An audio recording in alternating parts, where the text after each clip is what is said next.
কিছু ভয়, কিছু রহস্য আর কিছু রোমাঞ্চের গল্প দিয়ে সাজানো আমাদের এই বিশেষ নিবেদন কেয়ার অফ ভয়।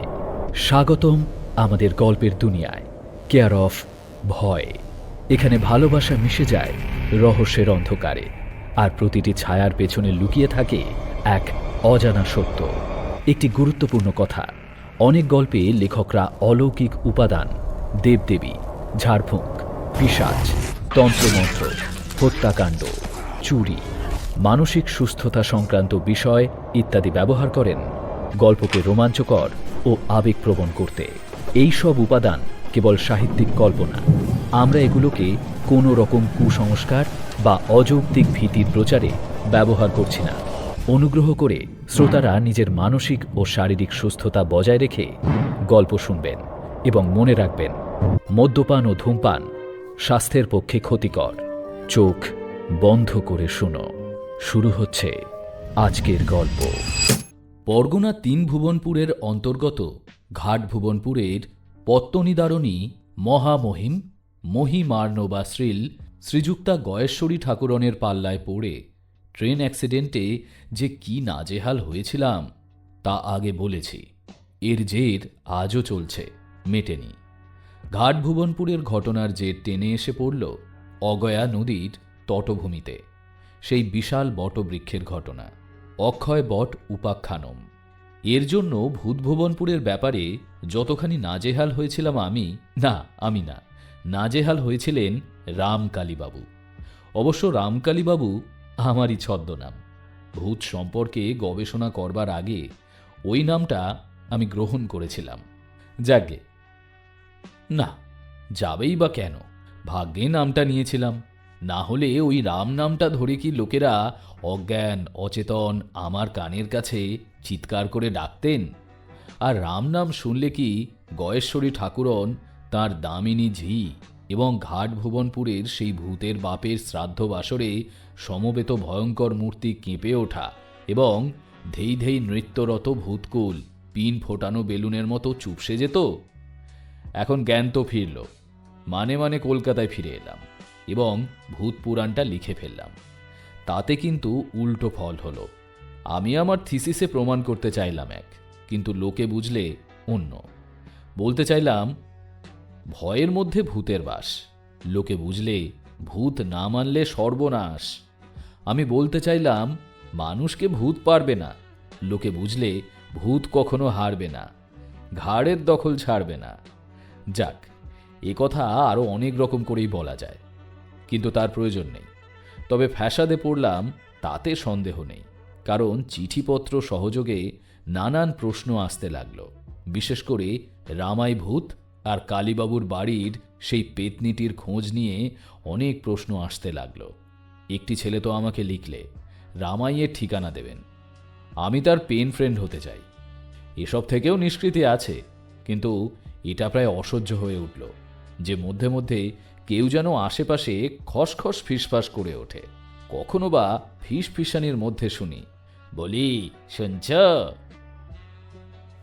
বুক ঢিপ ঢিপ করে ওঠে, চোখ পিট পিট করে, সামনে যেন সর্ষে ফুল ফোটে। মনে মনে বলি, জয় রাম শিবরাম, সীতারাম হে, ভূতেদের হাত থেকে করো ত্রাণ হে।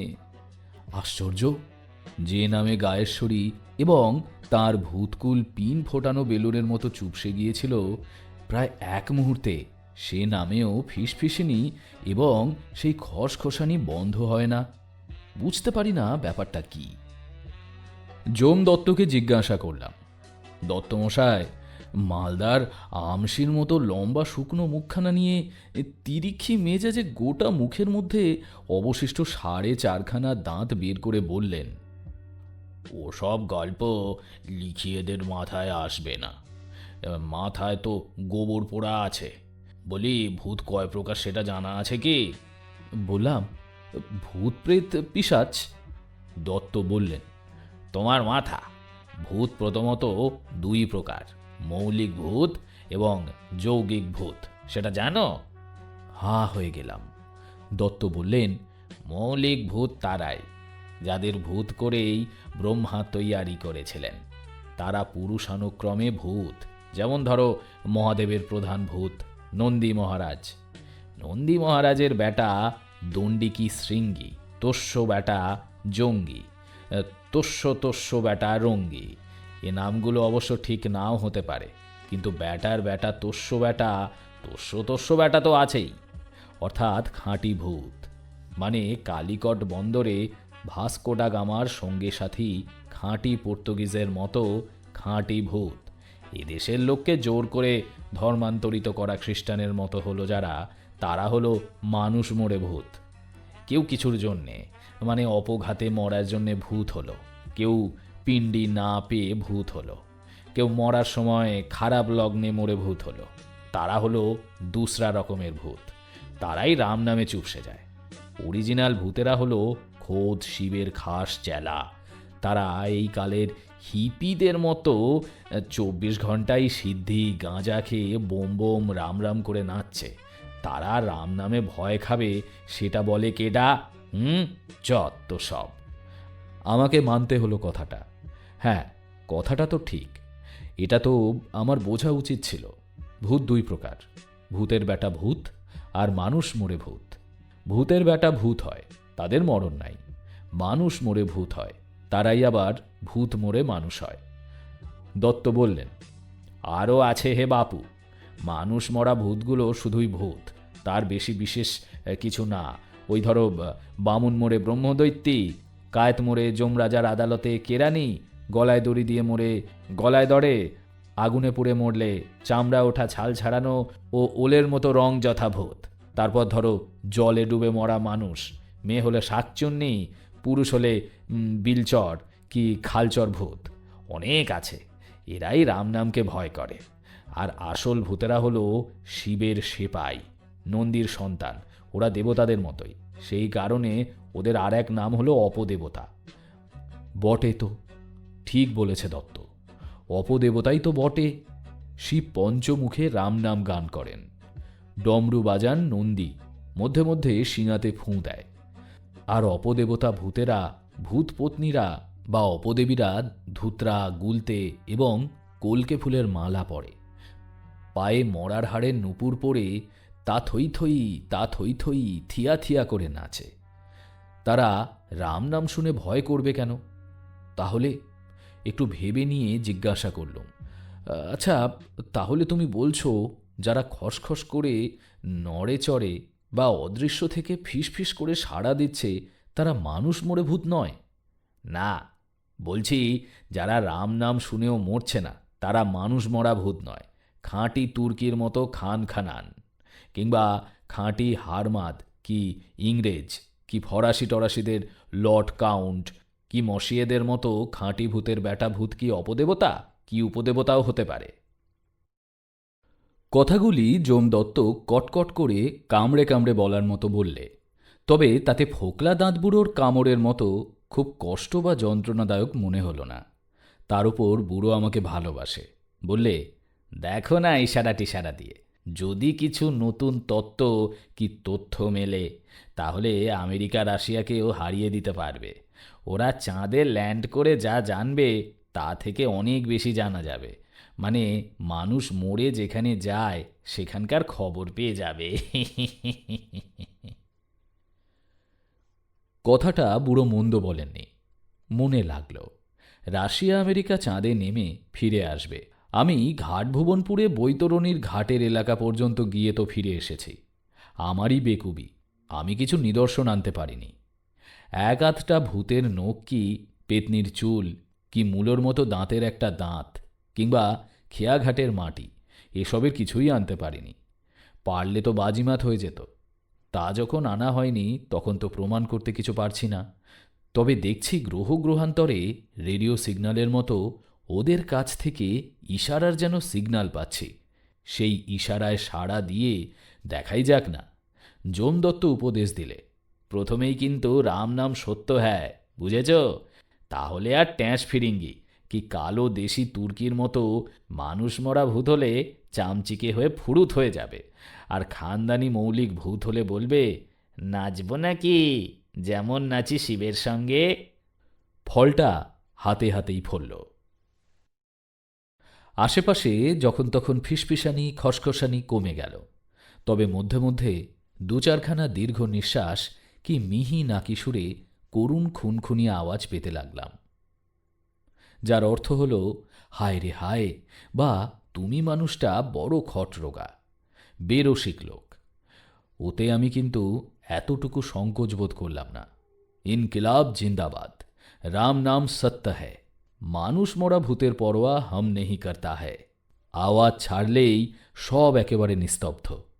বুঝতে পারি শূন্য লোকে অদৃশ্য চামচিকে বা ফড়িংয়ের মতো ভূতের দল উধাও হয়ে গেল। হঠাৎ সেদিন, এই তো 1976 সালের 4 বৈশাখ, ওই যে ঝড়ের দিন, পেল্লায় ঝড় হয়ে গেল। গোটা বাংলাদেশই প্রায় তছনছ হল সেদিন। বেলা 3টে থেকে ঝড় শুরু হলো। দমকায় দমকায় 3বারে প্রায় ঘণ্টা চারেক ঝড় আর জল। পশ্চিম আকাশ অন্ধকার করে সে ভীষণ কালো পালবন্দি বুনো মহিষের দলের মতো মেঘ যেন তেড়ে ফুঁড়ে খুঁড়ের দাপটে, শিঙের খোঁচায়, গাছপালা, টেলিগ্রাফের পোস্ট উপড়ে দিয়ে, বোধ করি সমূলে উৎপাটিত করে বলাই ভালো, ঘরের চাল উড়িয়ে দিয়ে উল্টে ফেলে ঊর্ধ্বশ্বাসে ছুটে চলে গেল। আমি তার আগের দিন রাত্রি থেকে ট্রেনে আসছিলাম। 3রা রাত্রে পাটনা থেকে রওনা হয়ে দুপুর 1:30টায় নেমেছিলাম আমাদের বাড়ির স্টেশন আমোদপুরে। সেখান থেকে একটা মোটরে লাভপুর গিয়ে মাকে প্রণাম করে সঙ্গে সঙ্গেই বেরিয়ে এলাম। তখন বেলা 2টো। গাড়িতে চড়ে মনে হলো পশ্চিম আকাশের একেবারে দিগন্তে প্রথম বুনো মোষের পালটা যেন বন থেকে মুখ বের করে তৈরি হচ্ছে। ওদের দলপতি একটা হাঁক দিয়ে ছুটতে শুরু করলেই দরদর দরদর গাঁ গাঁ শব্দ তুলে গোটা পালটাই দৌড়তে আরম্ভ করবে। ভয় হলো কিছুটা, কিন্তু হলে কি হবে, আমারও একটা কেমন গোঁ আছে। সেই গোঁয়ের বশে মেঘ গ্রাহ্য না করেই বললাম, চলো ছেড়ে দাও গাড়ি। মোটরে 7 মাইল পথ। পথ এখন নতুন কালের পিচ ঢালা পথ। কতক্ষণ লাগবে? বড় জোর 20 মিনিট। ইতিমধ্যে মনে হলো মোষের দলটা যেন দিগন্তের ওপাশে মুখ সরিয়ে নিয়ে বোধহয় মতলব বদলালে, দৌড়টা আজ মুলতুবি রাখলে। শুধু তাদের নিঃশ্বাসে ওরা খানিকটা লাল ধুলো উঠল। কিছুক্ষণ বৃষ্টি হলো, আমরা স্বস্তির নিঃশ্বাস ফেললাম। কিন্তু হরি হরি, হরির মতলব বোঝা ভার। তিনি মারতেও আছেন, রাখতেও আছেন। সবেতেই বোধ করি সমান খুশি। আমোদপুর স্টেশনে এসে পৌঁছলাম যখন, তখন পশ্চিম আকাশে কালো স্লেটের মতো রঙের পুঞ্জ পুঞ্জ মেঘ দক্ষিণে বোলপুর, উত্তরে সাঁইথিয়া পর্যন্ত আকাশ জুড়ে সোজা পূব মুখে এগিয়ে চলেছে। উপমা ওই পালবন্দি বুনো মোষ বা বাইসনের সঙ্গে। শিং নিচু করে লেজ পিঠে ফেলে পরস্পরের গায়ে গায়ে ঠাসাঠাসি লেগে গর্জন করতে করতে ছুটেছে। এরই মধ্যে বিদ্যুৎ চমকালো। একটা তীব্র আলো ঝলসানির সঙ্গে সঙ্গে মেঘ গর্জালে, যেন মোষেরা শিঙে শিঙে ঢুঁ মারলে। তাতেই উঠল আগুন এবং আওয়াজ। তার সঙ্গে কয়েক মিনিটের মধ্যে এলো বৃষ্টি। সামনেই প্ল্যাটফর্মের ওপাশে পয়েন্টসম্যান প্রভৃতিদের কোয়ার্টারের ওধারে অনেককালের একটা বাগান। বাগানটার গাছগুলো অনেক দিনের, যেন মাথায় বাঁশের বাড়ি খেয়ে বড় গাছগুলো একেবারে বাপ বলে শুয়ে পড়ল। স্টেশনের ওয়েটিং রুমের খোলা জানলা একখানা উড়ে চলে গেল। কোথা থেকে ঝড়ে উড়ে এসে প্ল্যাটফর্মের উপর সশব্দে আছাড় খেয়ে পড়ল একখানা আস্ত টিন বা করোগেটেড শিট। স্টেশন ওয়েটিং রুমে ইলেকট্রিক আলো জ্বলছিল, পাখা চলছিল।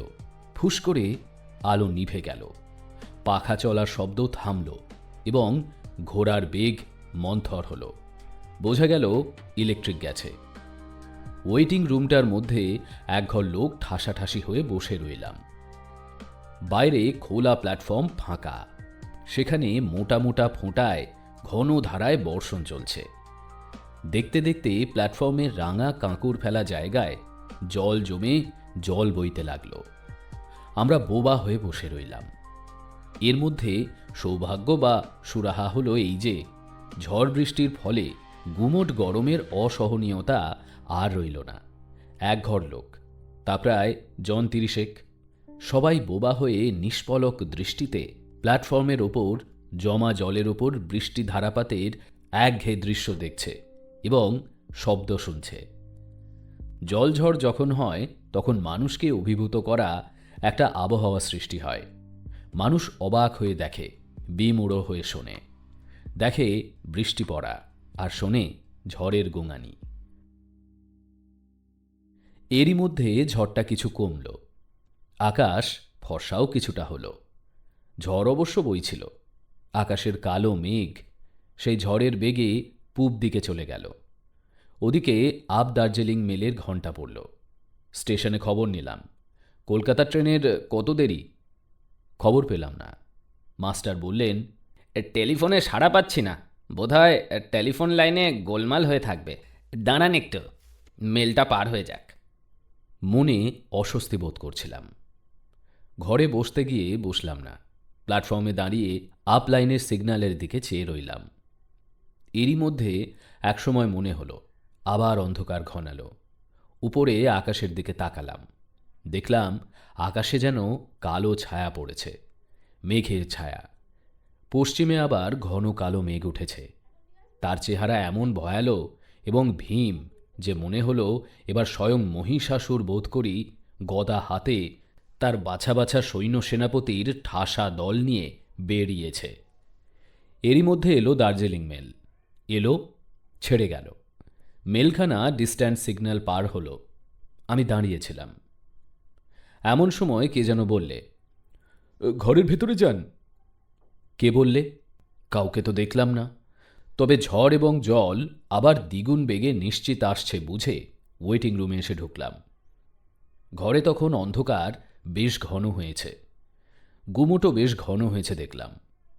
আর একজন এসে ঘরে ঢুকে বললে, কলকাতা ট্রেনের খবর মিলল না, টেলিফোন টেলিগ্রাম গন। গন মানে?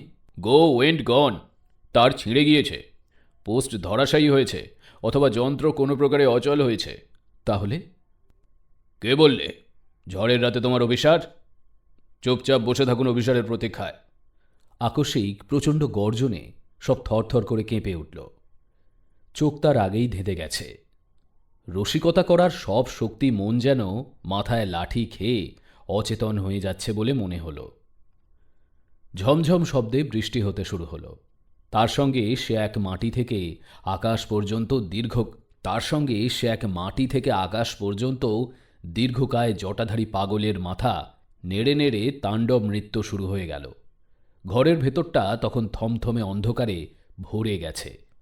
মধ্যে মধ্যে দু একজন এক আধবারের জন্য হাতের টর্চ জ্বেলেই আবার নিভিয়ে দিচ্ছেন। কথাবার্তা নেই, কেউ কারোর মুখ দেখতে পাচ্ছে না। কথা কইবেই বা কী করে? শুধু খেয়ালি মানুষের পাথর বা কাঁকড় ছুঁড়ে ঘুমন্ত কুকুরটাকে সজাগ করবার মতো কথা ছুঁড়ছেন। কেউ ডাকছেন, বাচু, বাচু কোথায় রে? উত্তর আসে না। তার বদলে ওদিক থেকে কেউ আফসোসের সুরে বলেন, ওহ, গাছের পাকা বেলগুলোন আর একটা গাছে থাকবে না, সব পড়ে যাবে। রমন্দ বললে পেরে নাও, তা নিলাম না। আহ, আর একটাও পাবো না, খাসা বেল, মরার মাথার মতো। হ্যাঁ। কজন হাসলে, আবার কেউ বললে, মনটা চাহা চাহা করছে রে, কিন্তু যাই বা কি করে স্টলে, এনেই বা দেবে কে? কেউ বললে, খিদে পেয়েছে। আমি এরই মধ্যে শুনছিলাম কেউ যেন খুন খুন শব্দে কাঁদছে, চাপা কান্না, মধ্যে মধ্যে দীর্ঘ নিঃশ্বাস, মধ্যে মধ্যে দমকা ঝড় এসে ঢুকছিল। হঠাৎ কেউ ঘরে ঢুকে বললে, ব্যাস সব খতম রে বাবা, হয়ে গেল। একসঙ্গে কয়েকজনই প্রশ্ন করে উঠল, মানে? সারা রাত এখন থাকুন বসে। কেন? কেন বসে থাকবো? ট্রেন আসবে না। আসবে না? না, ঝড়ে গাছ উল্টে লাইনের ওপর পড়েছে। সাঁইতের আগে দার্জিলিং মেল বাতাসপুরে খোঁড়া হয়ে দাঁড়িয়ে আছে। কোপাইয়ের কাছে গাছ পড়েছে, সেখানে আটকেছে দানাপুর প্যাসেঞ্জার। তার পেছনে বোলপুরে দাঁড়িয়ে গেছে রামপুরহাট প্যাসেঞ্জার। সারা জেলার ইলেকট্রিক বুথ গিয়া, বাস। তখনও প্রবল বেগে বৃষ্টি হচ্ছে বাইরে এবং ঝড় চলছে। এরই মধ্যে মনে হলো পিছনের দিকে বাথরুমের দরজাটি খুলে গেল এবং কেউ যেন খুনখুন খুনখুন করে করুণ সুরে বিনিয়ে বিনিয়ে কাঁদতে কাঁদতে ছুটে বেরিয়ে গেল। বুনি বুনি, শেষে গাছ চাপা পড়ে অপঘাতে মরলি বুনি। ওরে আমার বুনি রে, কতবার বলেছি মনে থাকিস নে। হায় হায়, ঝড়ের সময় তো চলে এলে পারতিস। অস্পষ্ট ফিসফিসানি নাকি সুরে কথা কটি ঘরের বাইরে প্ল্যাটফর্মের ঝড় বৃষ্টির মধ্যে মিলিয়ে গেল। আমি চমকে উঠলাম। বুনি, কতবার বলেছি মনে থাকিস নে। কথা যে বললে সে বাথরুমের কোণ থেকে বেরিয়ে এলো। তাহলে ও কি কুনি? রাম রাম রাম, কিন্তু তবুও কুনির যেন খসখসানি ফিসফিসানি শুনতে পাচ্ছিলাম। মনে পড়ে গেল মা বলেছিলেন কুনি বুনি দুই বোন ভূতনির কথা। কুনি থাকে ঘরের কোণে, বুনি থাকে বনে। একদিন এক বামুন গেছিল বনের মধ্যে, কি যেন জড়িবুটি খুঁজতে গেছিল। সেখানে বামুন মাটি খুঁড়তে খুঁড়তে শুনতে পেল কেউ যেন বলছে, কনিকে বলো গিয়ে বুনির ছেলে হয়েছে। বামুন প্রথমটা কেয়ার করেনি, পরে বারবার ওই কথাগুলো শুনে কেয়ার না করে পারলে না। শুনলে কিন্তু বুঝতে কিছু পারলে না। যাই হোক, বাড়ি ফিরে এসে হাত পা ধুয়ে একটু চা খেতে খেতে বললে, বামনি, আজ বনে আশ্চর্য কাণ্ড ঘটেছে। বামনি বললে, আশ্চর্যকাণ্ড? কিরকম আশ্চর্যকাণ্ড? তোমার তো সবই আশ্চর্যকাণ্ড, যত সব। বামুন বললে, শোনো তবে। বলে বললে, বনের মধ্যে বুঝলে কি না আমি মাটি খুঁড়ছি, আর কে যেন কোথা থেকে বললে কুনিকে বলো গিয়ে বুনির ছেলে হয়েছে। আমি প্রথমটা কেয়ার করিনি, কিন্তু সে নাগাড়ে বলে চলল। মেয়ে ছেলের গলা, তাও একটু একটু খোনা খোনা, ওই এক নাগাড়ে বলে গেল, কুনিকে বলো গিয়ে বুনির ছেলে হয়েছে। ও বামন, কুনিকে বলো গিয়ে বুনির ছেলে হয়েছে। আমার শেষটা কেমন গা ছমছম করে উঠল। আমি ছুটে পালিয়ে এলাম। বামনি বললে, খুব বীর পুরুষ আমার। ভালো করে দেখলে না একবার খুঁজে পেতে? কোনো বদমাস মেয়ে ছেলে তোমার সঙ্গে মশকরা করছে, ভয় দেখিয়েছে। খুব ছুটেছ তো। বলতে বলতে কথা আর শেষ হলো না। বামনির মুখের কথা মুখে থাকল, চোখ ছানা বড়া হয়ে গেল। বামুন আতঙ্কে করে উঠল, কারণ ঘরের মধ্যে থেকে, অর্থাৎ ঘরের কোণ থেকে এই এক কালো ধিঙ্গি মেয়ে, এই ঝাঁকড়া ঝাঁকড়া চুল, এই ভাঁটার মতো চোখ, পেঁচার মতো নাক, মূলোর মতো দাঁত, কুলোর মতো কান ধেই ধেই করে নাচতে নাচতে বেরিয়ে এলো। আর মুখে সে বেশ সুর করেই বলছিল, কয় দিবসে, কয় দিবসে, কদিন হলো, কদিন হলো। বলতে বলতে এবং নাচতে নাচতে সে বেরিয়ে চলে গেল বনের দিকে। এরা কি সেই কুনি এবং সেই বুনি? মনে তো তাই হচ্ছে। বললে, ঝড়ের সময় পালিয়ে এলে পারতিস। সেই বুনি এবং সেই কুনি না হলেও তাদেরই সন্তান সন্ততি কেউ হবে। এরা তো মানুষ মোরা ভূত নয়, এরা হলো আদিকালের মৌলিক ভূত। কোণের অন্ধকারের ভূত কুনি, বনের অন্ধকারের ভূত বুনি। এরা মৌলিক ভূত, এদের বংশানুক্রম আছে, এরা বিয়ে করে, এদের ছেলে পিলে হয়। এরা রাম নামে গয়েশ্বরী বা মানুষ মরা ভূতদের মতো পিন ফোটানো বেলুনের মতো চুপসে মরা চামচিকের মতো হয়ে যায় না। আমি তখনও শুনছিলাম। কুনি কাঁদতে কাঁদতে ঝড়ের মধ্যে চলেছে। একটা দীর্ঘ নিঃশ্বাস পড়ল, না ফেলে পারলাম না। ঝড় থামল, কিন্তু সমস্ত অঞ্চলটা অন্ধকার। ইলেকট্রিক লাইন রয়েছে, বড় বড় গ্রামে ঘরে ঘরে ইলেকট্রিক জ্বলে, স্টেশনে ইলেকট্রিক জ্বলে, সব অন্ধকার। কেবল টর্চ মধ্যে মধ্যে জ্বলছে এবং নিভছে, তাতে যেন অন্ধকার আরও ঘন হচ্ছে। এরই মধ্যে মানুষ আটকে আছে স্টেশনে। রেললাইনে গাছ উল্টে পড়ে ট্রেন চলাচল বন্ধ, বাস নেই, রাস্তার উপর গাছ পড়েছে, দোকানে খাবার নেই। অন্ধকারের মধ্যে টর্চের ইশারা আর হাঁক, ও হে ও। এরই মধ্যে একটা আশ্রয় পেয়েছিলাম। ছোট লাইনের মাস্টার একটি ঘরে একটি বিছানা পাতা খাটে আশ্রয় দিয়ে বলেছিলেন, কি করবেন, উপায় তো নেই, এইখানে শুয়ে রাতটা কাটিয়ে দিন। সামান্য খাদ্যও মিলেছিল। ক্লান্ত হয়েই ছিলাম, শুয়ে পড়ে ঘুমিয়েই গিয়েছিলাম। আলো ছিল না, পাখা ছিল না। না থাক, মেঘ কেটে চাঁদ উঠেছে, ঝড় থেমেছে, একটু একটু শীত ধরা ধরা হাওয়া দিচ্ছে। রাত্রি গভীর বলে মনে হলো। ঘরে একটা হ্যারিকেন জেলে দিয়েছিলেন মাস্টার, সেটা নিভে গিয়েছে। একটা খোলা জানালা দিয়ে দুধের মতো সাদা জ্যোৎস্না এসে মেঝের ওপর স্থির হয়ে পড়ে আছে। শান্ত পৃথিবী। এই ঘণ্টা কয় আগে যে এত বড় প্রলয়ের মতো ঝড় এসে গেছে, সে কথা কে বলবে? আমোদপুর স্টেশনের সাইডিং লাইনে কোনো একটা ইঞ্জিনের সিস্টেমের একটানা শোঁ শোঁ শব্দ বেজে চলেছিল। তার সঙ্গে আরও কিছু, অর্থাৎ আরও শব্দ ছিল।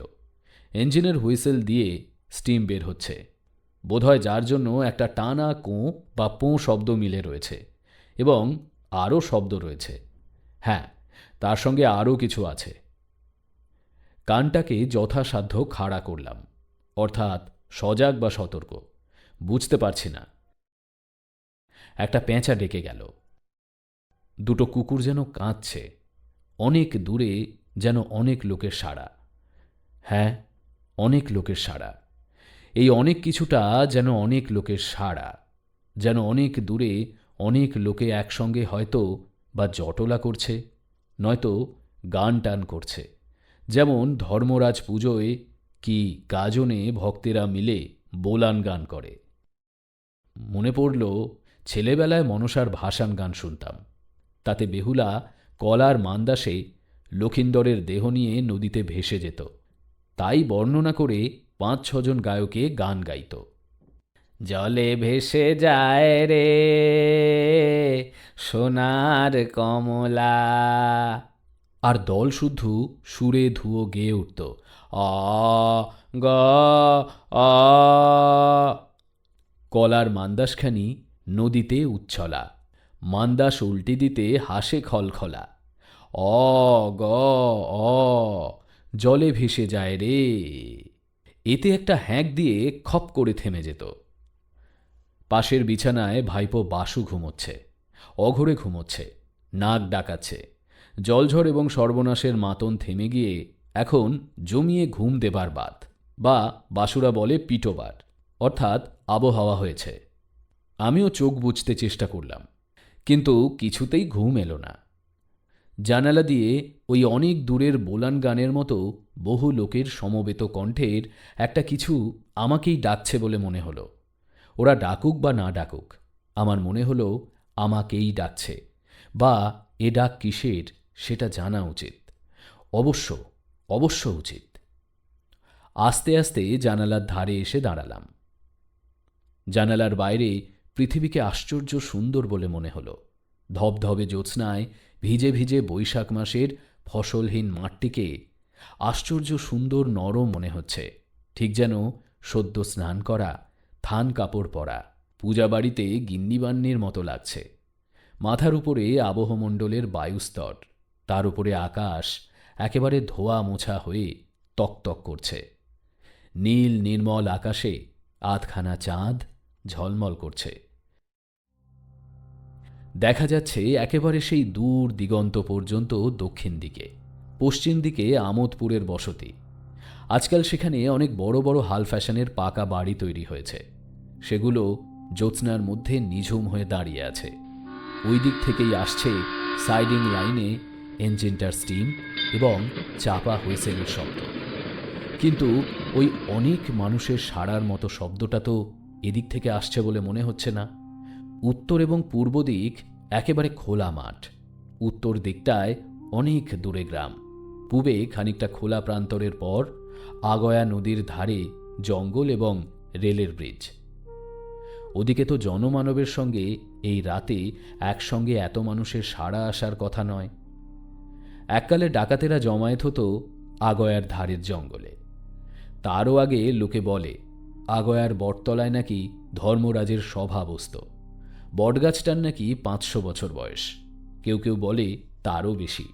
আবার অনেকে বলে না না না, শখানেক, মানে ১০০ বছরের হবে। তা যতশো বছরেরই হোক, বটগাছটা বিরাট। মূল কাণ্ডটা তো আর নাই, কোন কালে সেটা নষ্ট হয়ে গেছে।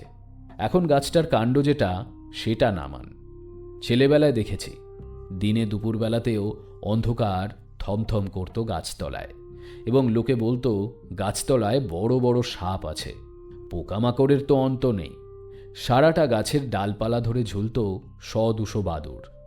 সন্ধে হলেই তারা আকাশে উড়ত, আর গাছের ডালে ডালে নৃত্য শুরু হতো তাঁদের, মানে ভূতদের।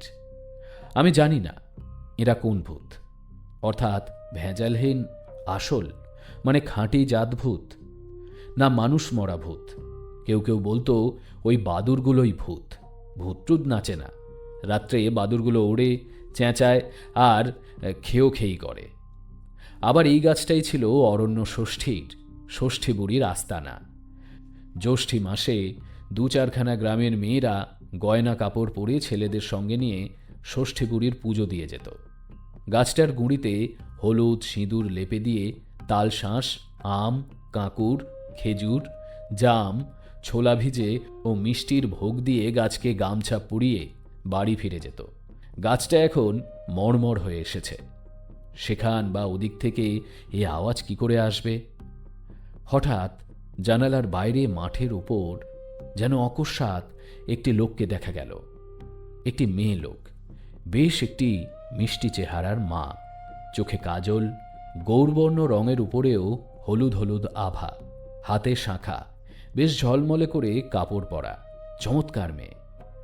তার পেছনে মুহূর্তে যেন আর একজন মাটি ফুঁড়ে উঠে দাঁড়ালো। লোকটির ন্যাড়া মাথা, গলায় গুলঞ্চ ফুলের মালা, পরনে থান কাপড়। চেহারাটা ভালো নয়, কিন্তু খারাপ লোক বলে মনে হলো না। আমাকে ইশারা করে ডাকলো, হাত নেড়ে নেড়ে ইশারা। আমি তাদের দিকে তাকিয়েই ছিলাম। হঠাৎ যেন অনেকটা অভিভূত হয়ে গেলাম। ভালো করছি কি মন্দ করছি এই বিচারের কথা যেন ভুলে গেলাম, এবং একটা অজ্ঞাত আকর্ষণে আকর্ষ হয়ে দরজা খুলে বাইরে এসে দাঁড়ালাম। বাইরে এসে দাঁড়াবার সঙ্গে সঙ্গে শুনতে পেলাম সেই অনেক লোকের কলরব যেন মুহূর্তে স্পষ্টতর হয়ে উঠল, এবং সঙ্গে সঙ্গেই বুঝতে পারলাম যে এই কলরবই গাইয়ে হোক আর মন্ত্রপাঠই হোক আর কোনো বিচিত্র আলোচনা বাসরই হোক, এটা ওই পূর্ব দিক থেকেই আসছে, অর্থাৎ আগয়ার জঙ্গলের দিক থেকে। সেই দিকে তাকালাম। ওদিকে মেয়েটি এবং লোকটি এগিয়ে এসে বললে, নমস্কার। নমস্কার। আমিও প্রতি নমস্কার করলাম। লোকটি বললে, আসুন। সঙ্গে সঙ্গে মেয়েটি বললে, আমাদের সঙ্গে। বলে তারা চলতে লাগলো। আশ্চর্য, আমিও চলতে লাগলাম। চলছি চলছি, হঠাৎ মেয়েটি বললে, কোনো ভয় নেই আপনার। লোকটি বললে, খুবই দুঃখিত আমরা, এই এত রাত্রে আপনাকে কষ্ট দিলাম। মেয়েটি বললে, কি করব বলুন, দুর্ঘটনার উপর তো হাত নেই। লোকটি বললে, আপনি খুব ভাগ্যবান, বুঝেছেন, তা নইলে। মেয়েটি ধমক দিয়ে বলল, চুপ করো, কোনো বুদ্ধি নেই তোমার। লোকটি বললে, কেন, ভয় পেয়ে যান যদি? এবার আমি জিজ্ঞাসা করলাম, ভয় পাবো কেন? ভয় তো পায় লোকে, অনেক কারণে পায়। এবার আমার চমক ভাঙল। মনে পড়ে গেল গয়েশ্বরী দেবীর এজেন্টের কথা। সেই নায়েব গোমস্তা জাতীয় জীবটি যে হ্যাঁ হ্যাঁ করে হাসত, এরা আবার তাদেরই কেউ নাকি? আমার উপর এদের নেক নজরের কথা তো জানি। বলেছি ভূত ঝুট হ্যায়, ভয়ের মধ্যে ভূতের বাসা ভাই, নইলে ভূতের কোনো পাত্তা নাই। তা এরা দুজনেও তাই নাকি? মনে পড়ে গেল দশরথ রাজার বড় ছেলের নাম। মনে মনে বললাম, রাম রাম রাম, জয় রাম জয় রাম। ভূত আমার পুত, পেতনি আমার ঝি, রাম লক্ষণ বুকে আমার, করবে ওরা কি? আমি মনে মনে বললাম। ওরা কিন্তু দুজনেই খিলখিল করে হেসে উঠল। মেয়েটি হাসলে খিলখিল শব্দে, লোকটির হাসি খ্যা খ্যা বা খ্যাক খ্যাক করে। আমি চমকালাম এবং প্রায় নিশ্চিত করে বুঝলাম যে এরা মানুষ মরা তাঁরা নন, এরা হলেন জাত তাঁরা। নন্দী মহারাজার সইয়ের বউয়ের বকুল ফুলের বোনপো বউ, এবং কাকার শালার মামার মেশোর পিসের জাত ভাই। ভয় এসে গেল। বাতাস দিলে পাতা যেমন দোলে, ঠিক তেমনিভাবে ওদের হাসির হাওয়ায় আমার মনের পাতা ভয়ের দোলায় দুলল একটু। তবু আমি সাহস সঞ্চয় করে বলতে গেলাম, হাসছো কেন তোমরা এমন করে? আমি কিছু বলবার আগেই লোকটি বললে, জয় রাম, সীতারাম, রামকালী বাবু, রামজির দোহাই, আপনার কোনো ভয় নাই, আমরা ওতে ভয় পাই না। আমি বলতে গেলাম, তবে আপনারা সেই আদি ও অকৃত্রিম।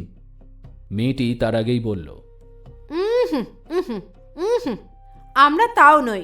আমরা ভূত মানে অপদেবতাই নই রামকালী বাবু। আমরা হলাম লোকটি বললে, উপদেবতা। মেয়েটি বললে, এক নম্বরের মুখ্য তুমি। অপতে উপতে তফাৎটা কি? যা অপ তাই উপ।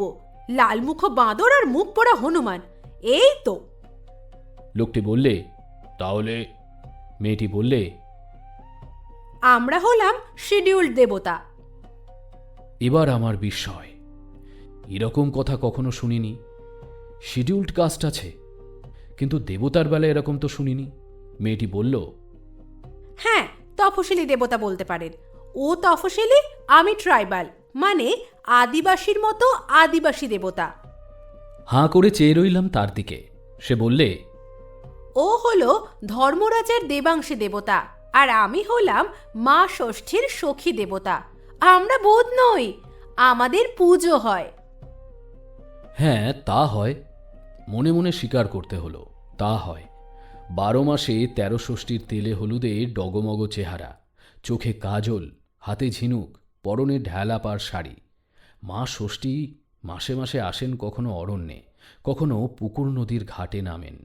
পরের 7 পুত কোলে করে, নিজের 7 পুত পিঠে করে মা ষষ্ঠী সন্তানবতী মায়েদের আর ছোট খোকাখুকিদের দেবতা। মেয়েরা উলু দেয়, ব্রত কথা শোনে, ছেলেরা প্রসাদ পায়, আর ধর্মরাজও আসেন বৈশাখ মাসের পূর্ণিমায়। ড্যাং ড্যাং ড্যাড্যা, ড্যাং ড্যাড্যা, ড্যাড্যা ড্যাড্যা ড্যাং শব্দে ঢাক বাজে। ভক্তেরা নাচে, জয় ধর্মরাজ্ঞ হে, গুলঞ্চ ফুলের মালা গলায় পরে। পণ্ডিতেরা বলে, ধর্মরাজ আসলে হলেন অমিতাভ বুদ্ধ, অহিংসার প্রেমের অমৃত তাপস, সাক্ষাৎ 10 অবতারের অন্য অবতার। কিন্তু আশ্চর্যভাবে আমাদের দেশে বটগাছ তলায় কি অশ্বত্থ গাছ তলায় পাথর হয়ে বসে আছেন। অহিংসার তপস্বী পাথর হয়ে বামুন দেবাংশীদের পাল্লায় পড়ে পাঁঠা খাচ্ছেন। বাতের তেল, হাঁপানির কবচ, চোখের অসুখের আজন দিচ্ছেন। কথাগুলো তো মিথ্যে নয়, তাদের প্রতাপ খুব। ব্রহ্মা, বিষ্ণু, মহেশ্বর, দুর্গা, কালী, লক্ষ্মী, সরস্বতী থেকে কম নয়। অবশ্যই একালে সরস্বতী ঠাকুরনের নাম একসঙ্গে কারুর সঙ্গেই করা যায় না। তবে গ্রীষ্মের রাত্রে অচেনা অজানা জায়গায়, অন্তত পাড়া গাঁয়ে শুয়ে, কি রাত্রে মাঠের পথে যাবার সময় মা মনসাকে হেলা করা যায় না। এসবই সত্যি কথা। কিন্তু এই ধর্মরাজের দেবাংশী আর মা ষষ্ঠীর জয়া বিজয়ার কেউ একজন অকস্মাৎ জোট বেঁধে এই নিশুতি রাতে আমার কাছে কেন রে বাপু? উনি তপশিলি দেবতা, ইনি ট্রাইবাল আদিবাসী দেবী। দুজনে খাঁচার পাখি আর বনের পাখির মতো কি মনে করে মিলেছেন? আর এত মানুষ থাকতে আমার কাছেই বা কেন? মনে করবা মাত্র সঙ্গে সঙ্গে উত্তর পেলাম। সেই শিডিউল্ড দেবতা, অর্থাৎ ধর্মরাজ ঠাকুরের দেবাংশী বেশ একটু বিরক্তির সুরে বললে, আসেন না কেন মশাই? ঠিক ঠাঁইয়ে গেলেই বুঝতে পারবেন। চোখে দেখবেন, কানে শুনবেন, মা ষষ্ঠীর জয়া বা বিজয়া। আমার ভাবনা শেষ হতে না হতে মেয়েটি হেসে বললে, আমি হলাম ষষ্ঠী বুড়ির মেয়ে, মানে বুড়িকে হাত ধরে ধরে নিয়ে বেড়াই। তারপর মেয়েটি বললে, নতুন দেবাংশের কথায় কিছু মনে করবেন না, বয়স হয়েছে, তাছাড়া মানুষটাই একটু গোয়ার গোবিন্দ।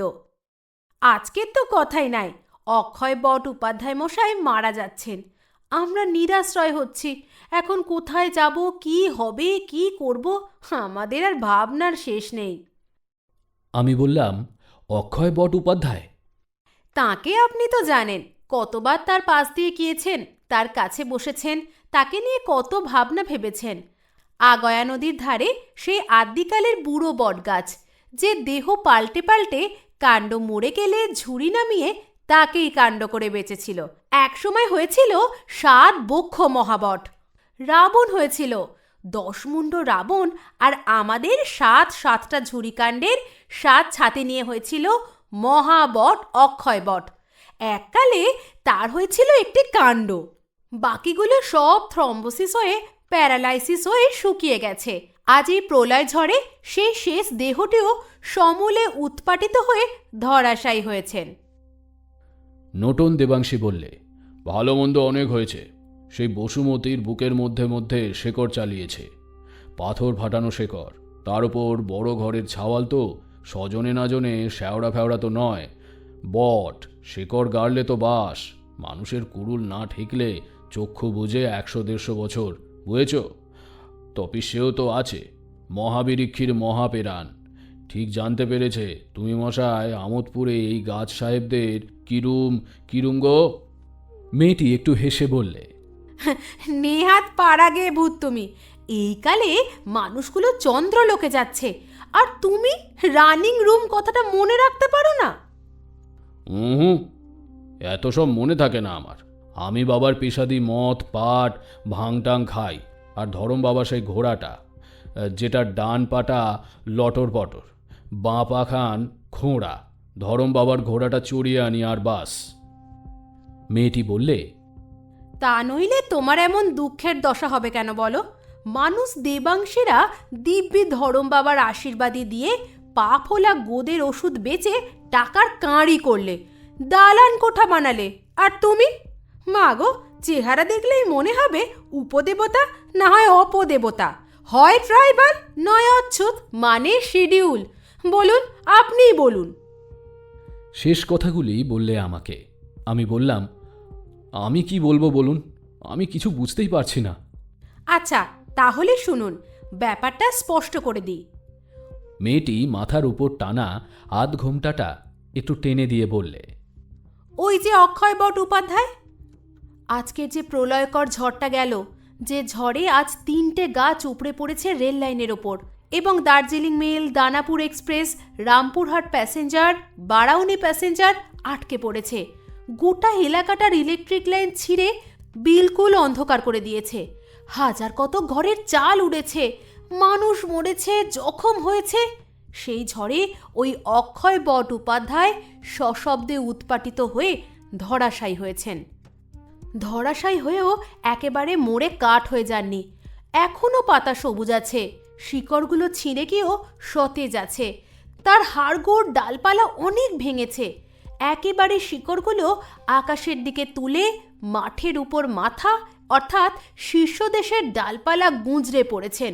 সে ভীষণ শব্দ হয়েছিল, শুনতে পাননি?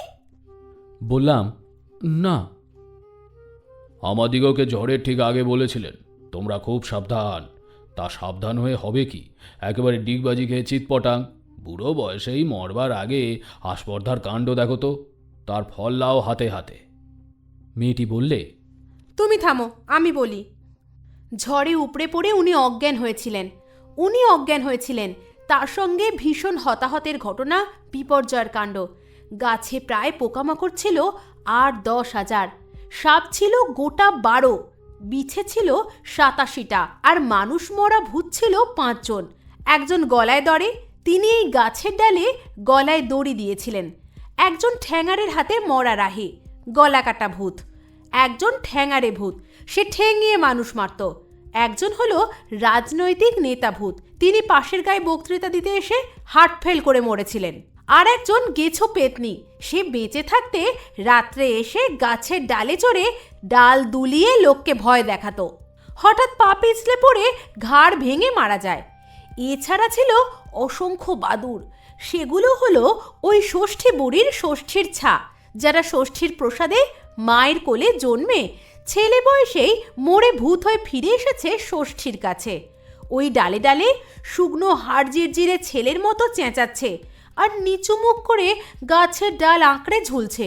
মনে হচ্ছে ওরা বাদুড়, কিন্তু বাদুড় নয় ওরা, বাদুড়ের চেয়েও বেশি আছে চামচিকে। বটগাছের গায়ে মরা ডালে গর্তে গর্তে অসংখ্য চামচিকে, ওরাও তাই। ওরা হলো পঞ্চতন্ত্রের সেই অনাগত বিধাতারা, অর্থাৎ যারা পরে জন্মাবেন। মা ষষ্ঠীকে তো এরপর মুঠো মুঠো ছানা দান করতে হবে। এরা সব মরে একাকার হয়ে গিয়েছে। বেঁচেছে দেবতা, সে ট্রাইবালি হই আর শিডিউলি হই, যাই হই, দেবতা বলেই আমরা বেঁচেছি। এখন ওর জ্ঞান হতেই উনি বললেন, কে বেঁচে আছে? আমরা দুজন গেলাম, বললাম আমরা আছি।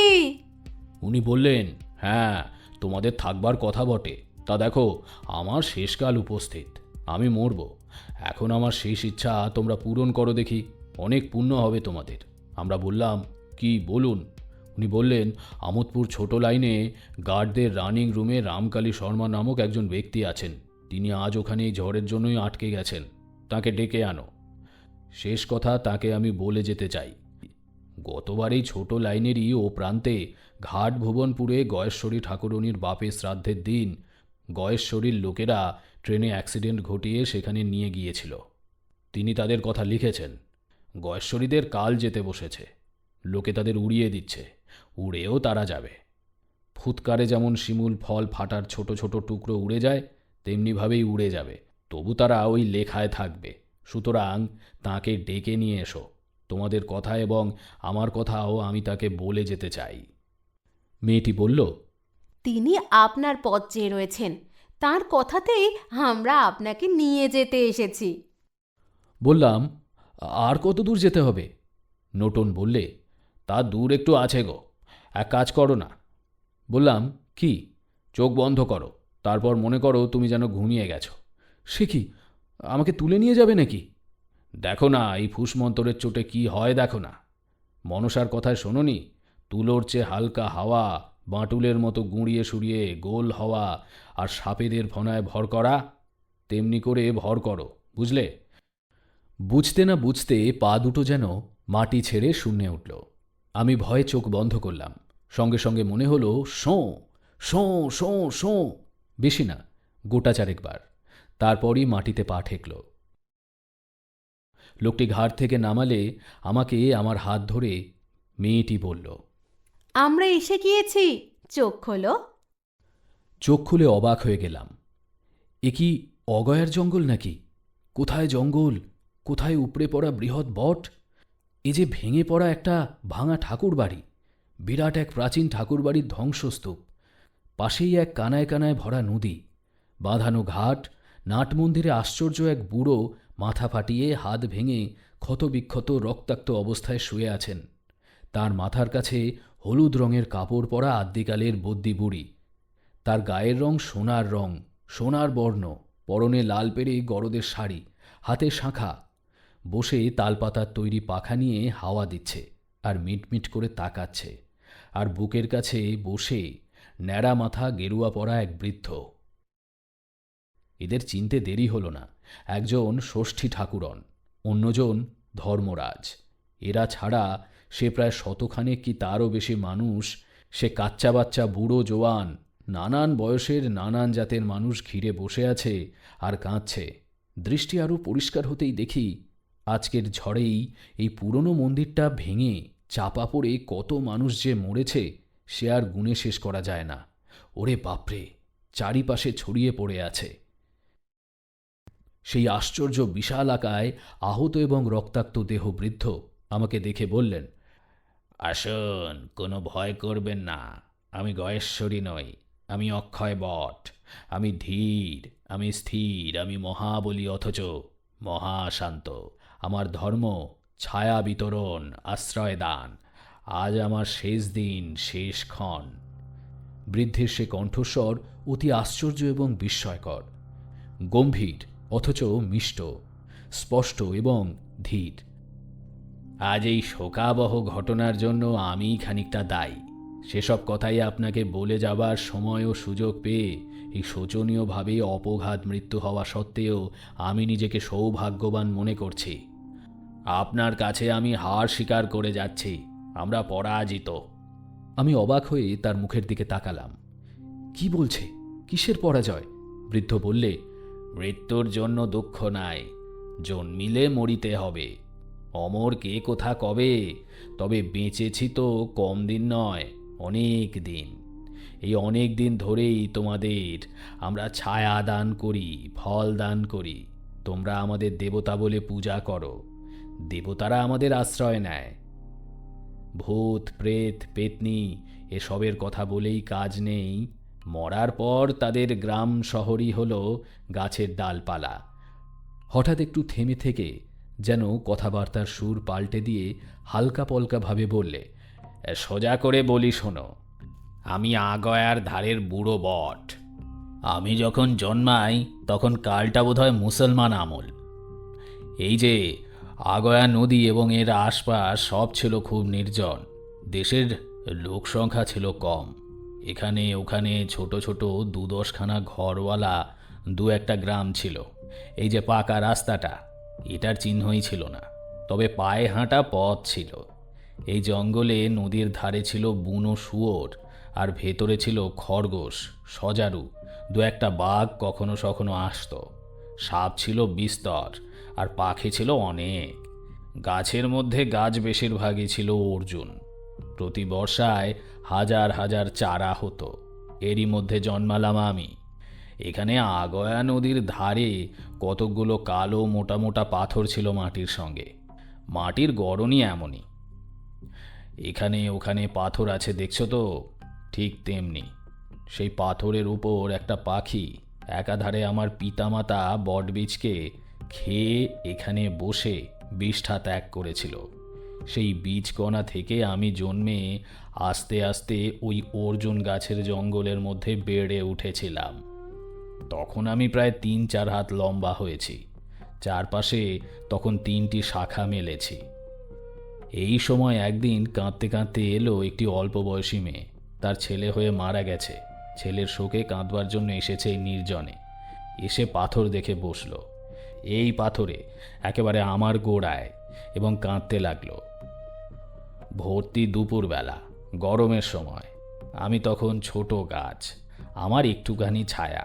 তখন সেই ছায়াতেই কাঁদতে কাঁদতে কখন ঘুমিয়ে গেল। ঘুমিয়ে স্বপ্ন দেখল যে বটগাছটির ছায়ায় শুয়ে আছে, মানে আমার, তার কচি ডালগুলোর ডগায় ডগায় যে থোকা থোকা বটফল ধরে আছে, সেগুলো আসলে বটফল নয়, ওগুলো সব হলো ছেলেপুলে। হাওয়া লেগে ডাল দুলছে, সঙ্গে সঙ্গে ছেলেপুলেগুলোও দুলছে। তা দেখে ওই মাটির মনে হলো যেন ছেলেগুলোকে নিয়ে দোলা দিচ্ছি আমি। ঘুমের ঘোরেই মেয়েটি ফোঁপাতে লাগলো। আমি সেই আহত রক্তাক্ত দেহ বুড়ো, সেই বট গাছের আত্মা বললে, বুঝেছ? আমি তখন সেই কালের সেই আমি তাকে বললাম, দেখো, তুমি এক কাজ করো, কাল এখানে আমার গোড়ায় আবার এসো, স্নান করে পুজো সাজিয়ে এসো। এসে তুমি যে দেবতা, ছেলেপুলের দেবী, তাকে পুজো করে যেও, বুঝেছ? আমি এই ঠাকুরকে ডেকে রাখবো। মেয়েটি বললে, বেশ। বুঝেছ? সেকালে লোকে সহজেই এসব কথা বিশ্বাস করত। আলো দেয় সূর্য ঠাকুর, জ্যোৎস্না দেয় চন্দ্র ঠাকুর, জল দেয় ইন্দ্র রাজা, আগুন দেয় অগ্নিদেব, ধান দেয় লক্ষ্মী মা, বিদ্যে দেন সরস্বতী মা। তখন ছেলে মেয়েও নিশ্চয়ই কোনো না কোনো দেবতাই দেন। আমি মনে মনে তাকে ডাকতে লাগলাম। আহা, মেয়েটির বড় দুঃখ। ছেলে মেয়ে দেবার ঠাকুর বা ঠাকুরন, তুমি বাপু দয়া করে এসো। মেয়েটি কাল পুজো আনবে, তুমি পুজো নিয়ে ওকে দয়া করে একটি ছেলে দিও। পরের দিন মেয়েটি এলো। গরমের সময় গাছে গাছে খেজুর পেকেছে, জাম পেকেছে, আম পেকেছে, ফুটি পেকেছে মাঠে। চাষের ছোলা কলাই ভিজিয়ে নিয়ে পুজোর থালা সাজিয়ে নিয়ে এলো। তার সঙ্গে কাপড় গামছা দিলে, হলুদ বাটা সিঁদুর আনলে, এনে আমার গোড়ায় ঢেলে দিয়ে বললে, এই আমার পুজো নাও, তোমার অনেক ছেলে, অনেক ফল ধরেছে তোমার, আমাকে একটি ছেলে দাও। আমি বললাম, হে দেবতা, দয়া করো। স্বর্গ থেকে এক বুড়ি এলো, হলুদ মেখে কাজল পরে। সেই বলে যে, হলুদ ঘুটু ঘুটু, কাজলে বুটুটু, সিঁদুরে শুটু শুটু। এর মানে কি তা বুঝলাম না আমি, কিন্তু বাধা দিয়ে জিজ্ঞাসা করতে ইচ্ছে হলো না। ঠিক তাই, বুড়ি বললে, আমি এসেছি, আমি হলাম স্বর্গের দেবতার দাই, আমি ছেলে পিলের দেবতা। স্বর্গের ইন্দ্ররাজার ছেলে জয়ন্তর আঁতুড়ে আমি ছিলাম। মা দুর্গার গড়া পুতুল যখন জ্যান্ত হয়ে কেঁদে উঠল, তখনও আমাকে ডেকেছিল। গণেশকে তুলে আমি দুর্গা মায়ের কোলে দিলাম। আমার নাম ষষ্ঠী ঠাকুরন। আমি পৃথিবীতে 12 মাসে 13 বার আসি। কখনো আসি অরণ্যে, কখনো পুকুর নদীর ঘাটে, কখনো কিছুতে কখনো মিছুতে। তাই ষষ্ঠী মাসে তোমার এই গাছতলায় এসে পুজো নিয়ে যাব, আর মেয়েটির ছেলে হবে। এই বলে সে চলে গেল। আর তারপর আমি যত বড় হলাম তত ডালপালা মেললাম, ছায়া বড় হলো, নানান পশু পক্ষী এসে আশ্রয় নিল। আর এলো এক বামুন, সে হলো মেয়েদের পুরুত। সে পুজো নিবেদন করতে আসতো, সে পুজো করত আর ষষ্ঠী মায়ের মহিমা প্রচার করত। লোকে পুজো যা দিত সেই নিত। আমার গোড়া সে পরিষ্কার করত, আমার ডাল কাটতে দিত না। আমার ডালে বাদুর চামচিকেরা এসে যখন ঝুলল তখন সেই বললে, ওরা মা ষষ্ঠীর ছানা, ওদেরই মা দান করেন মায়েদের। তারপর অনেক দিন পর এলো ধর্মরাজ। ধর্মরাজকে নিয়ে এলেন এক সন্ন্যাসী। সন্ন্যাসী ঠাকুরটি তকতকে গাছতলা, নির্জন স্থান আর অরণ্য অরণ্য ভাবের ঠাঁইটি দেখে বাসা গড়লেন। ঠাঁইটি মানে আমার তলদেশটি আরও ঝকঝকে তকতকে হলো। বেদি বাঁধলে, মাটির বেদি, চালা চামুন্ডা জুটল, যত সব নিকেজ মানে বেকার বাউন্ডুলে লোক এসে জমে গেল বাবা সন্ন্যাসীকে ঘিরে। গাঁজা ভাং খেতে লাগলো, আর যারা কাজ করে তাদের কাছে গিয়ে দেবতার নাম দিয়ে মাতব্বরি করতে লাগলো। রামকালীবাবু, আজ আর তোমার কাছে লুকোবো না, স্বীকার করব সত্য কথা। দেবতা কেউ চোখে দেখেনি, স্বর্গে কেউ যায়নি, কেউ স্বর্গ থেকে আসেনি, কিন্তু দেবতা স্বর্গ, পরকাল আর ভূত এরা জীবন্ত মানুষের রাজ্যে আশ্চর্যভাবে এক অদ্ভুত সাম্রাজ্যবাদ বিস্তার করে বসে আছে।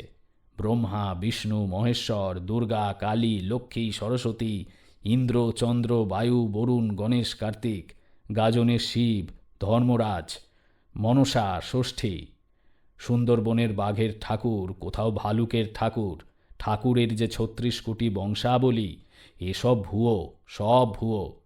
ভালো মানুষ, সহজ মানুষেরা এককালে আলো যে দেয় তাকে দেবতা ভেবেছে, জল যে দেয় তাকে দেবতা ভেবেছে। এমনি করে যা কিছুর কারণ খুঁজে না পেয়েছে তাই ধরে নিয়েছিল এসব করেন দেবতারা। কিছু কিছু চালাক চতুর লোক, তারা বেশিরভাগ বামুন পাণ্ডা বেকার বাউন্ডুলে, তারা গাছতলায় পাথর বসিয়ে সিঁদুর লেপে বোম বিশ্বনাথ, জয় ধর্মরাজ্ঞ বলে বসে পড়েছে। আমার সেদিনকার এই বারবারন্তর দিনে আমাকে ঘিরে এইসব ঠাকুরদের আস্তানা গড়েছিল। গোড়াতে একদিকে মা ষষ্ঠী, একদিকে ধর্মরাজ, আর ওই দেখো একটু দূরে নদীর ওপারে ওই যে ডাঙাটায় ওই যে ঘরটা, ওটা হলো মা মনসার ঘর। আরও খানিকটা দূরে এই তো সেদিন রেলের কুলিরা রামদাস হনুমানের নামে মহাবীরের ঝান্ডা টাঙিয়েছে। 12 মাসে 13 পার্বণ হতো, মধ্যে মধ্যে মেলা বসত, আমাকে মাঝখানে রেখে এই চারিপাশে। রাত্রে আলো জ্বলত, লোকেরা ঢোল বাজিয়ে গান গাইত, কবি গান, যাত্রা গান, এসব হতো দিনের বেলা। আর তারা ঢাক ঢোল বাজিয়ে পুজো দিত, বলিদান হতো, ছাগ, ভেড়া, হাঁস এসব কাটত, আবার খোল বাজিয়ে হরিনামও করত। আমি মাথা তুলে আকাশকে যেন মাথায় ধরে নিয়ে দাঁড়িয়ে থাকতাম। মনে হতো আমি সম্রাট। আমার নিজের শক্তিতেই নিজে আমি আশ্চর্য হতাম। প্রায় ঝগড়া হতো আমার মেঘেদের সঙ্গে আর ঝড়ের সঙ্গে। সূর্য ঠাকুর লোক ভালো, চন্দ্র ঠাকুর সেও খুব ভালো, কিন্তু এই ঝড়ো ঠাকুর আর এই জলের ঠাকুর, মেঘের দেবতা, এরা দেবতা হিসেবে যা হন, মানুষ ভালো নন। কুটিল, পেঁচালো, জেদি, ন্যায় অন্যায়ের বিচার নাই, স্বেচ্ছাচারী। চাঁদ সদাগরের সঙ্গে মনসা ঠাকুরনের বাদের কথা জানো তো? তুই আমাকে পুজো কর, না করলে তোকে কামড়াবো, তাও সামনাসামনি নয়, লুকিয়ে চুরিয়ে রাত্রিবেলা।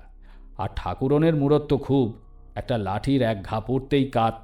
তারপর শ্রীবৎস রাজা আর শনি ঠাকুরের কথা, নল রাজা আর কলি ঠাকুরের কথা, কত বলবো বলো?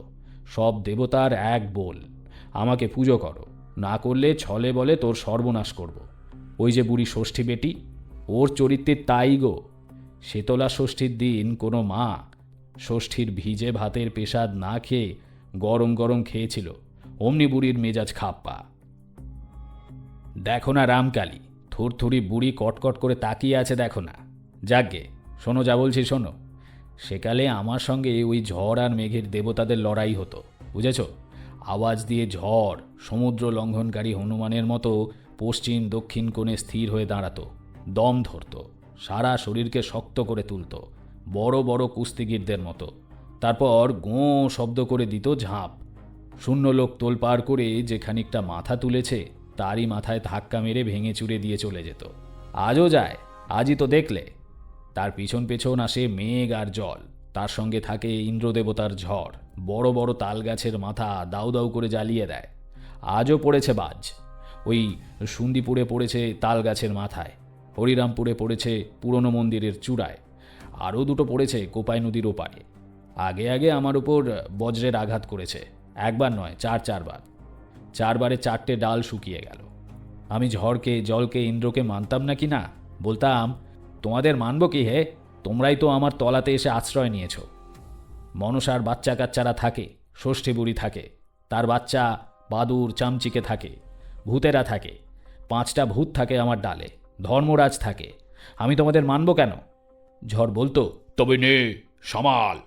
আমিও তাল ঢুকে শক্ত মাটিতে খুঁটি নিয়ে দাঁড়াতাম, আর মুখে কোনো কথা না বলে স্থির দৃষ্টিতে তাকিয়ে থাকতাম, ঠিক ধুলো মাটি মাখা ন্যাংটা কষা মল্লবীরের মতো।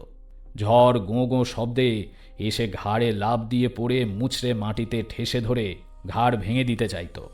আমি নুয়ে পড়তাম প্রথমটায়, তারপরেই ঝটকা দিয়ে ঝড়কে ঘাড় থেকে ছুঁড়ে ফেলে দিয়ে আবার সোজা হতাম।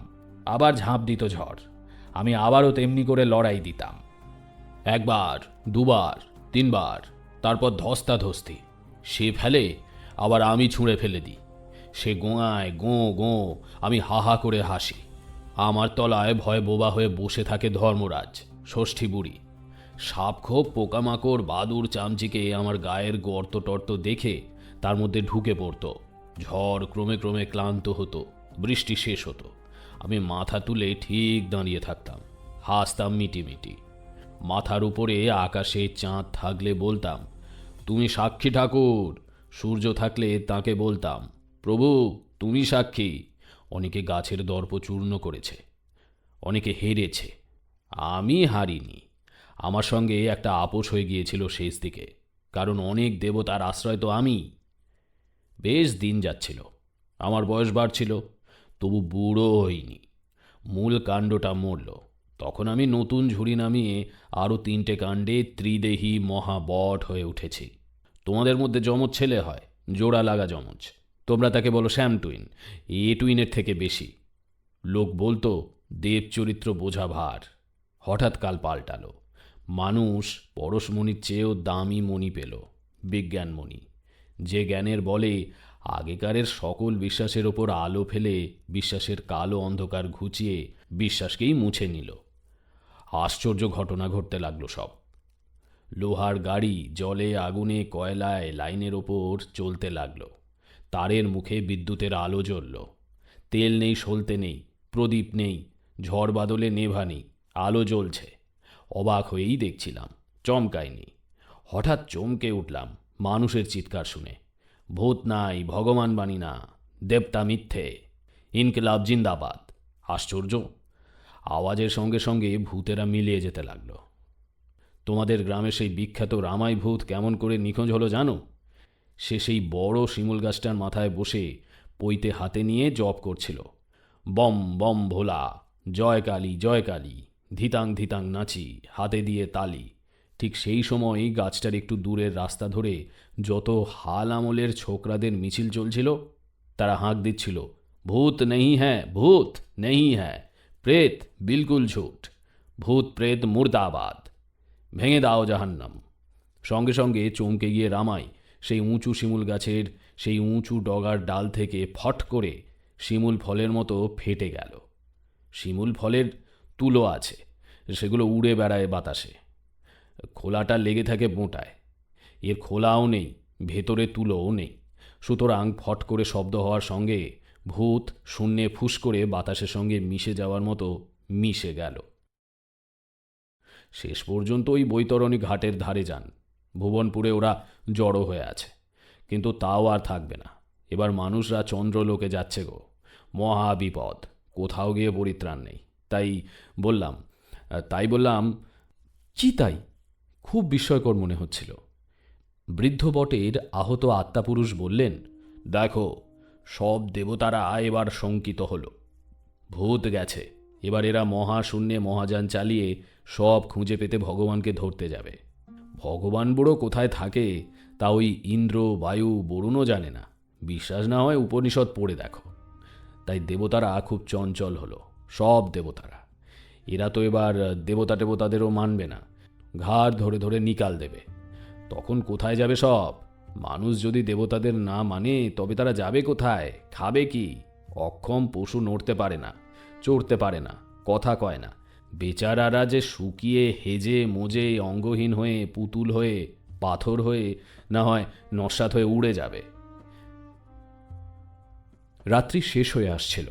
আকাশের চাঁদ পশ্চিম দিকে ঢলে পড়েছে। বৃদ্ধ বট পশ্চিমের ঝড়ে উপরে পূর্ব পশ্চিমে লম্বা হয়ে পড়েছেন।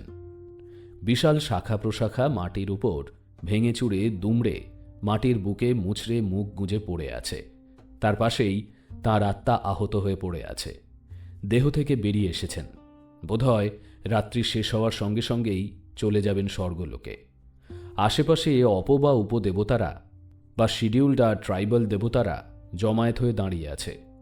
ধর্মরাজ থুত্থুরে বুড়ো, ষষ্ঠী আদ্যিকালের বদ্যি বুড়ি, মনসা ঠাকুরন, গাজনের শিব, শিবের সেনাপতি বান গোসাই, রক্ষেকালী, শ্মশানকালী, সুন্দর রায়, ঘোষ মাজরার দেবতা ঘেঁটু ঠাকুর ওরফে ঘণ্টা কর্ণ, তার উপর গলায় দড়ে, পুড়ে মরা ভূত, ঘাড় ভাঙা ভূত, জলে ডুবে মরা ভূতনি, সাপে কামড়ে মরা ভূত, 13 স্পর্শে মরা ভূত, শেখ সাহেবদের মামদো, পাদ্রীদের সাহেব ভূত সব এসে তাকে ঘিরে দাঁড়িয়েছে। দাঁড়াবে না, বটগাছ যে তাদের আশ্রয়দাতা। বুড়ো বটের আত্মা বলল, এইসব নিয়ে আমাদের সভা সমিতি প্রায়ই হচ্ছিল। কি করা যায়, কিভাবে বাঁচা যায়।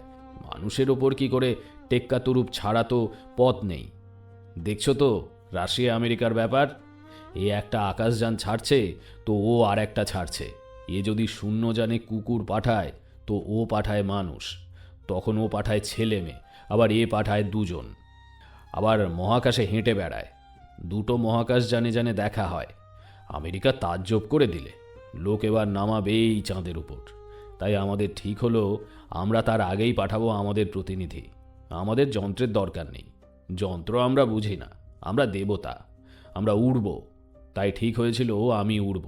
ঝড়ের দেবতা রকেটের মতো আমাকে, বৃক্ষ দেবতাকে আকাশে ছুঁড়ে দেবে, আর আমার ডালে ঝোলা 1000 খানেক বাদুর আর 1 লক্ষ চামচিকে পাখা ঝাপটাতে থাকবে। আমরা মাধ্যাকর্ষণ পার হয়ে চাঁদে গিয়ে ঝপ করে নেমে গোটা চাঁদকে দখল করে হাঁকব। দেবতা লোক জিন্দাবাদ, জয় দেবতাদের জয়। ঝড়ও এলো, দেখছি কি ঝড়। সে আমাকে তুলেও দিলে, কিন্তু দেবতারা বিজ্ঞান জানে না। বাদুরের চামচিকের পাখায় ভর করে শূন্যলোকে উড়ে চন্দ্রলোকে যাওয়া যায় না।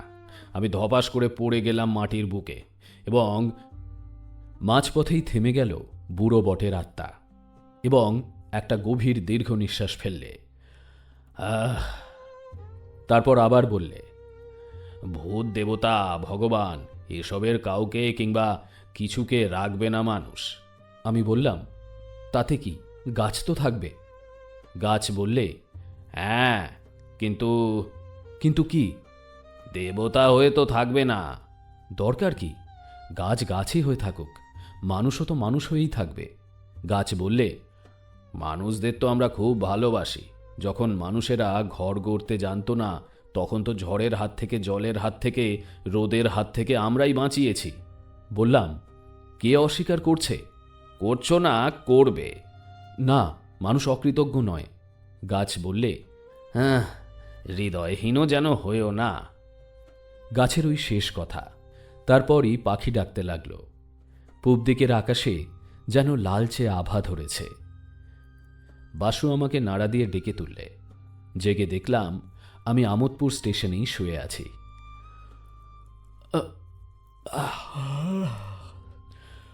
ওহ, তাহলে সারা রাত্রি স্বপ্ন দেখেছি?